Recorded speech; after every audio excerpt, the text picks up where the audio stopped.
ಕೊನೆಯ ಕಾರ್ತಿಕ ಸೋಮವಾರದ ಅಂಗವಾಗಿ ಮಂಡ್ಯ ಜಿಲ್ಲೆಯ ಮದ್ದೂರಿನ ಶಿಂಷಾ ನದಿ ತೀರದಲ್ಲಿರುವ ವೈದ್ಯನಾಥೇಶ್ವರ ದೇವಾಲಯದಲ್ಲಿಂದು ಹಮ್ಮಿಕೊಂಡಿದ್ದ ವಿಶೇಷ ಪೂಜಾ ಕಾರ್ಯಕ್ರಮದಲ್ಲಿ ಸಾವಿರಾರು ಭಕ್ತರು ಪಾಲ್ಗೊಂಡಿದ್ದರು. ಈ ವೇಳೆ ಮಹಿಳೆಯರು ಗಂಗೆಗೆ ವಿಶೇಷ ಪೂಜೆ ಸಲ್ಲಿಸಿದರು.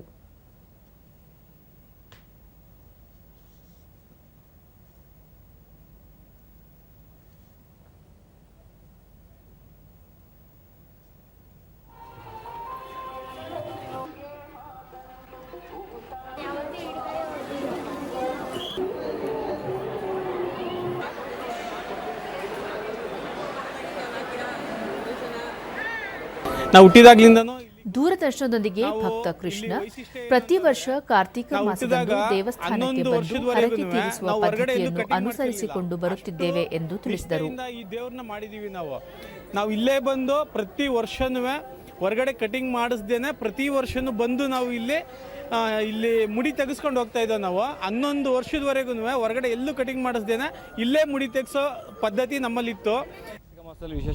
ಮತ್ತೋರ್ವ ಭಕ್ತ ಪ್ರಭು ಸಾವಿರಾರು ವರ್ಷಗಳ ಇತಿಹಾಸವಿರುವ ವೈದ್ಯನಾಥೇಶ್ವರ ದೇವಸ್ಥಾನಕ್ಕೆ ರಾಜ್ಯ ಮತ್ತು ಹೊರ ರಾಜ್ಯಗಳಿಂದ ಹೆಚ್ಚಿನ ಸಂಖ್ಯೆಯಲ್ಲಿ ಭಕ್ತರು ಆಗಮಿಸುತ್ತಾರೆ. ಇಲ್ಲಿನ ಹುತ್ತದ ಮಣ್ಣಿನ ಸ್ಪರ್ಶದಿಂದ ಚರ್ಮ ಕಾಯಿಲೆ ಕಡಿಮೆಯಾಗುತ್ತದೆ ಎಂಬ ಪ್ರತೀತಿ ಇದೆ ಎಂದರು. ಯಾವುದೇ ಚರ್ಮ ಕಾಯಿಲೆಗಳಿದ್ರೂ ಕೂಡ ಇಲ್ಲಿನ ಹುತ್ತದ ಪ್ರಸಾದವನ್ನು ಲೇಪಿಸಿಕೊಂಡ್ರೆ ತುಂಬಾ ಬೇಗ ವಾಸಿಯಾಗುತ್ತೆ ಅಂತ ಪ್ರತೀತಿ.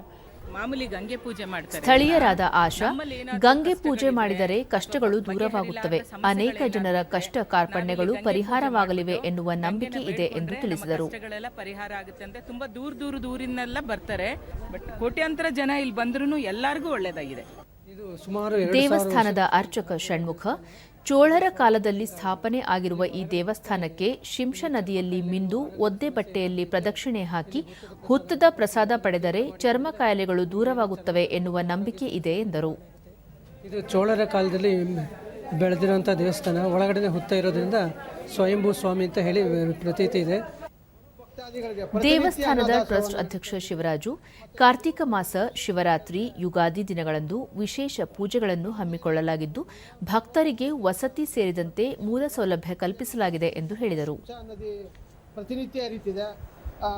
ಮತ್ತೆ ಇಲ್ಲಿ ಎಷ್ಟೇ ಜನ ಬಂದ್ರು, ಎಷ್ಟೇ ಸಾವಿರ ಆಗ್ಬೋದು, ಎಷ್ಟೇ ಜನ ಬಂದ್ರು ನಾವು ಪ್ರತಿನಿತ್ಯ ದಾಸೋಹವನ್ನು ನಡೆಸ್ತೀವಿ.